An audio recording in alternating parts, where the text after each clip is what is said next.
ఒక పెళ్లి వేడుక లేదా ఫంక్షన్. ఒక వ్యక్తి తన ప్లేట్ నిండా రకరకాల వంటకాలు వడ్డించుకుంటాడు, కానీ సగం తినేసి మిగిలిందంతా డస్ట్బిన్లో పారేస్తాడు. కట్ చేస్తే అదే డస్ట్బిన్ దగ్గర ఒక చిన్న పిల్లాడు ఆకలితో ఆ మెతుకుల కోసం వెతుకుతూ ఉంటాడు. చూసారా, మనకి నచ్చలేదని పారేసిన ఆ ఒక్క ముద్ద వెనుక ఒక రైతు 6 నెలల కష్టం ఉంది. ఆ ఒక్క ముద్ద కోసం ఆ మూల ఉన్న పిల్లాడు రోజంతా ఆకలితో ఎదురు చూస్తున్నాడు. నీ దగ్గర డబ్బు ఉంటే వంటకాన్ని కొనగలవు, కానీ ఒక్క మెతుకును కూడా సృష్టించలేవు మావా.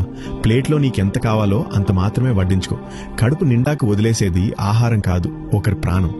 నీకది కేవలం మిగిలిపోయిన వేస్ట్ కావచ్చు, కానీ ఆకలితో ఉన్నవాడికి అది అమృతం. విందులో నువ్వు చేసే వృధా ఒకరి ఆకలిని ఎగతాళి చేయడమే.